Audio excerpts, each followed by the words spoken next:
عالمی منظرنامے پر سال نو کا آغاز انتہائی ہنگامہ خیز طریقے سے ہوا ہے۔ یقیناً آپ کے علم میں ہوگا کہ ایک آزاد ریاست وینزویلا کے منتخب صدر نکولس ماڈورو اور ان کی اہلیہ کو امریکن فورسز غیر قانونی طریقے سے اغوا کر کے اپنے ملک لے گئی تھیں۔ ماڈورو پر امریکہ ہی کی عدالت میں مقدمہ چلایا جا رہا ہے اور ایسا محسوس ہو رہا ہے کہ ان پر لگائے گئے الزامات کی سزا بھی امریکہ ان کو دے کر ہی رہے گا۔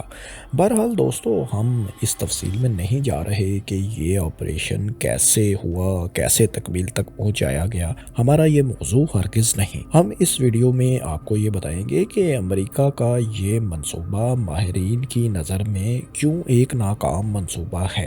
ایکسپرٹس کے مطابق امریکہ کے پاس کیوں کوئی قابل عمل منصوبہ نہیں ہے، آئیے یہ سب جانتے ہیں۔ تو دوستو، امریکہ کیوں مطلوبہ نتائج حاصل نہیں کر پائے گا؟ تو اس کیوں کا جواب منشیات کے الزام میں ہرگز نہیں ہے جس کے تحت ماڈورو کو اغوا کیا گیا ہے، بلکہ اس کیوں کا جواب وینزویلا کے تیل کی دولت میں چھپا ہے۔ اب کی بار امریکہ نے روایتی منافقت کا لبادہ اوڑھنے کی زیادہ کوشش تک نہیں کی۔ ماضی میں جب بھی امریکہ اس سے ملتے جلتے آپریشنز کیا کرتا تھا یا کسی ملک کے وسائل لوٹنا مقصد ہوتا تھا تو جمہوریت کی بحالی، انسانی حقوق یا آزادی اظہار جیسی فینسی وجوہات کا سہارا لیا جاتا تھا، لیکن اس بار ایسا معاملہ ہرگز نہیں۔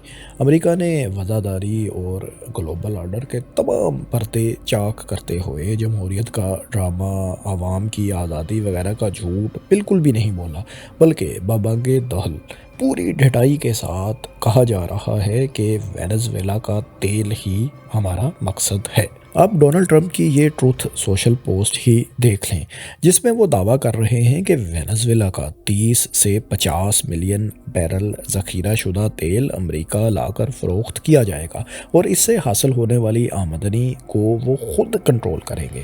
یاد رہے کہ یہاں ٹرمپ اس تیل کی بات کر رہے ہیں جو ایکسٹریکٹ کیا جا چکا ہے، پروڈیوس کیا جا چکا ہے اور پابندیوں کے باعث وینزویلا اسے ایکسپورٹ نہیں کر پایا تھا اور ابھی تک یہ اسٹوریج ٹینکس میں محفوظ پڑا ہوا تھا۔ آگے ٹرمپ مزید کہتے ہیں کہ اس رقم کو وینزویلین اور امریکی شہریوں کے فائدے کے لیے استعمال کیا جائے گا۔ اس پوسٹ کی زبان سے تو آپ کو اندازہ ہو چکا ہوگا کہ کیسے ایک آزاد ملک کے وسائل پر ڈھٹائی سے ملکیت کا دعویٰ کیا جا رہا ہے۔ اس طرح کا دعویٰ عالمی قوانین اور اخلاقیات پر کئی طرح کے سوالات اٹھاتا ہے۔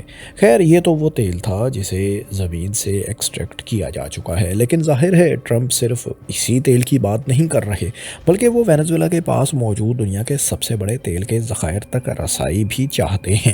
وینزویلا 303 بلین بیرل معلوم تیل کے ذخائر کے ساتھ اس حوالے سے دنیا کا سب سے بڑا ملک ہے۔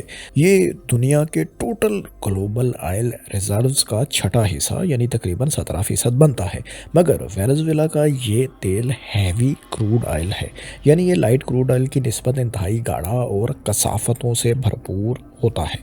اسے ریفائن کر کے پیٹرول یا ڈیزل بنانے کے لیے زیادہ اور مہنگی پروسیسنگ کی ضرورت ہوتی ہے، جس کی صلاحیت ہر ایک ملک کے پاس موجود نہیں۔ دنیا میں ہیوی کروڈ آئل کو ریفائن کرنے کا سب سے بڑا اور جدید ترین انفراسٹرکچر بھی امریکہ ہی کے پاس ہے۔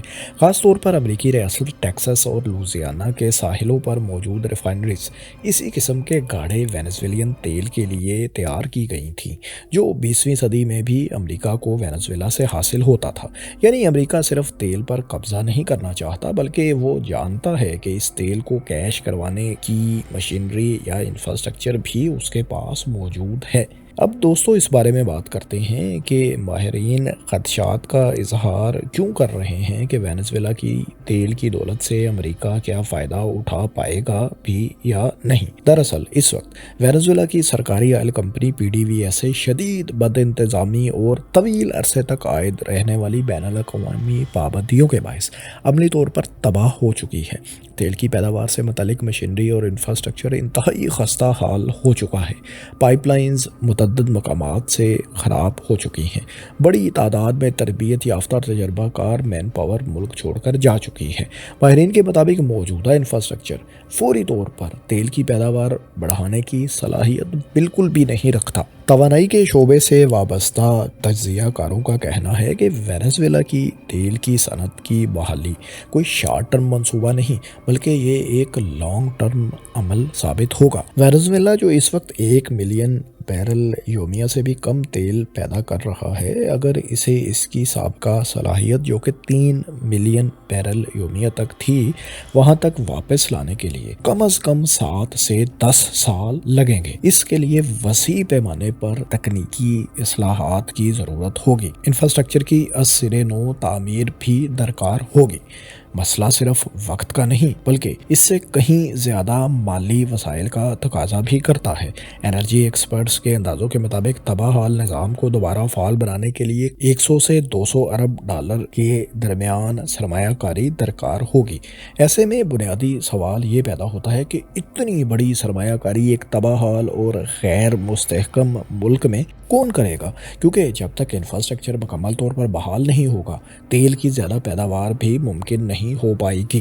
اسی وجہ سے امریکہ کے اس رجیم چینج منصوبے کو زمینی حقائق سے غیر ہم آہنگ اور غیر حقیقت پسندانہ قرار دیا جا رہا ہے۔ اس کا عملی ثبوت ہم دیکھ بھی چکے ہیں۔ حال ہی میں 9 جنوری 2026 کو ڈونلڈ ٹرمپ نے بڑی امریکی آئل کمپنیز کے ایگزیکٹوز کے ساتھ ایک ہنگامی میٹنگ کی ہے۔ اس ملاقات کا بنیادی مقصد کمپنیز کو وینزویلا میں کم از کم 100 ارب ڈالرز کی انویسٹمنٹ پر راضی کرنا تھا۔ لیکن دوستو، آپ کو یہ جان کر حیرت ہوگی کہ اس میٹنگ کا نتیجہ ٹرمپ کی توقعات کے برعکس نکلا اور کوئی بھی کمٹمنٹ کسی بھی کمپنی سے حاصل کرنے میں وہ ناکام رہے۔ دنیا کی بڑی آئل کمپنیز میں سے ایک ایکزان موبل کے CEO ڈیرن ووڈ نے وینزویلا کو موجودہ حالات میں ان انویسٹیبل یعنی ناقابل سرمایہ کاری قرار دے دیا۔ ڈیرن ووڈ نے واضح کیا کہ وینزویلا میں وہ کوئی نئے کھلاڑی نہیں بلکہ 1940 کی دہائی سے وہاں موجود تھے۔ انہوں نے کہا کہ کمپنی کے اثاثے وہاں ایک بار نہیں بلکہ 2 بار ضبط کیے جا چکے ہیں، جس کے کیسز ابھی تک چل رہے ہیں۔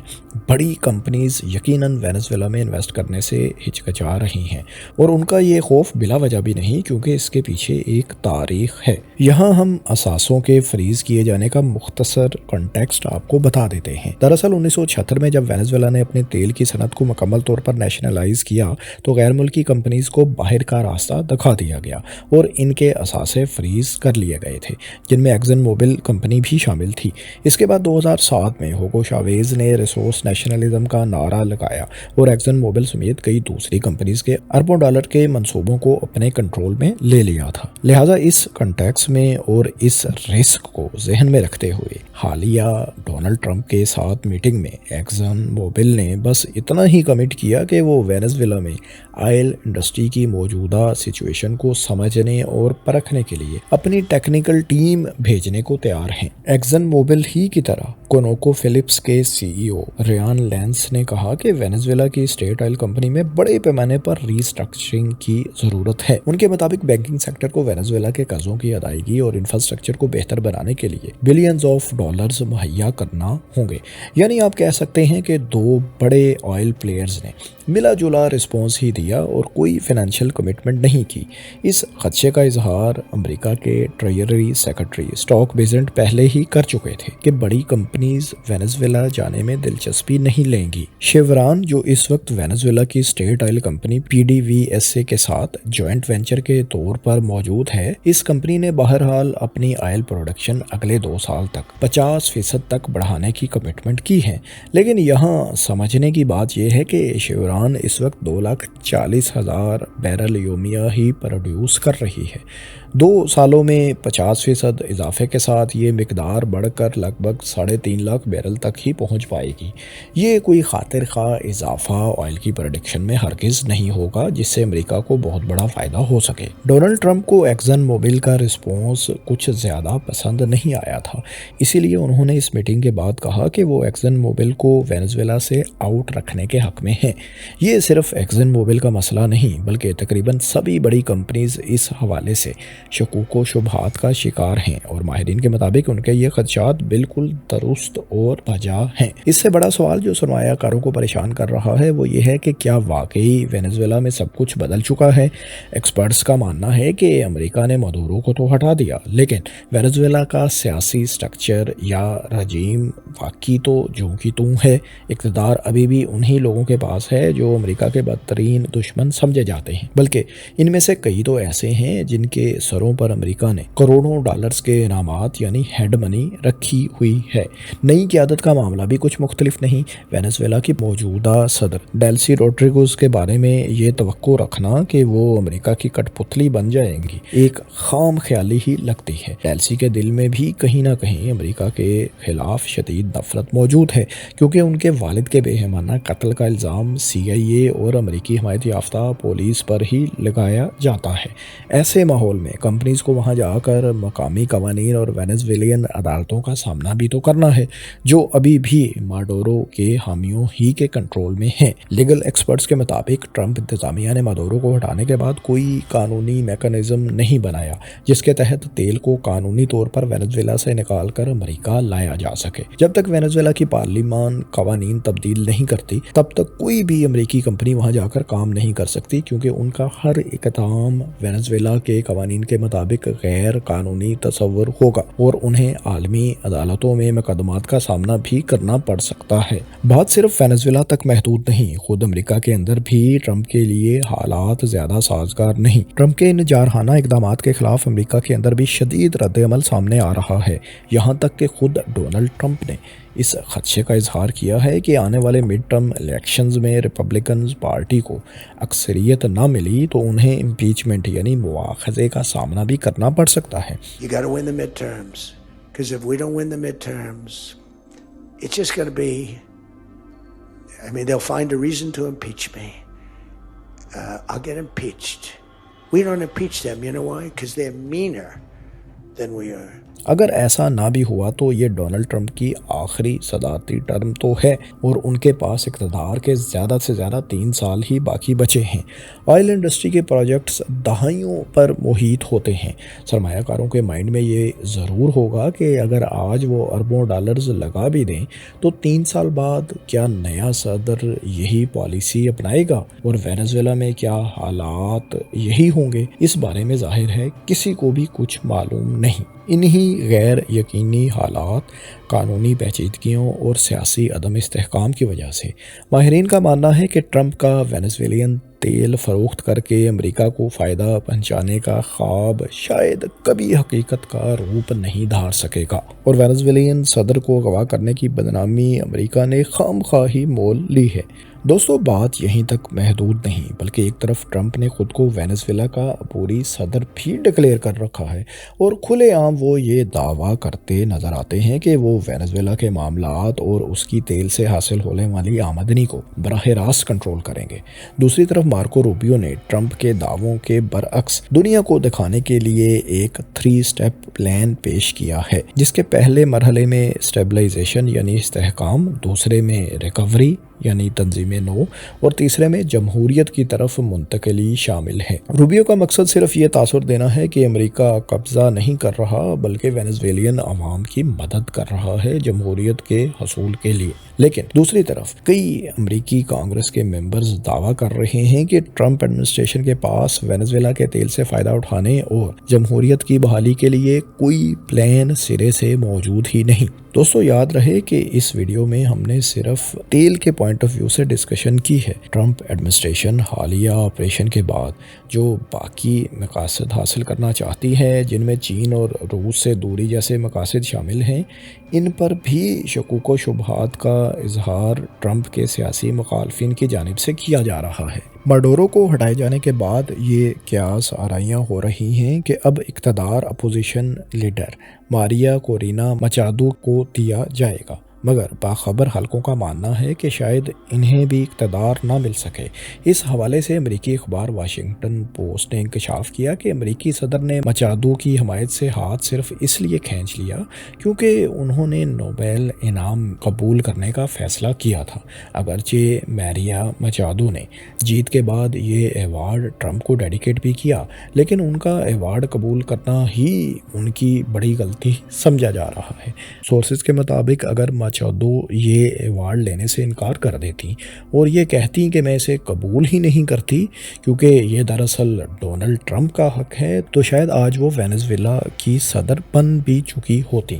مادورو کو ہٹائے جانے کے بعد میریا مچادو نے خوشامد کے انتہائی درجے پر جاتے ہوئے یہاں تک کہہ ڈالا کہ وہ اس انعام کو ٹرمپ کے ساتھ شیئر کریں گی، لیکن ظاہر ہے ٹرمپ بھی اس سے راضی نہیں ہوں گے۔ امریکہ کے اس جارحانہ اقدام نے عالمی سیاست میں ایک انتہائی خطرناک مثال قائم کر دی ہے۔ تجزیہ کاروں کا ماننا ہے کہ اگر دنیا کی سپر پاور ہونے کے ناطے امریکہ ایک آزاد ریاست کے سربراہ کو یوں اغوا کر سکتا ہے تو کل کلاں دوسرے طاقتور ممالک کو ایسا کرنے سے کون روکے گا؟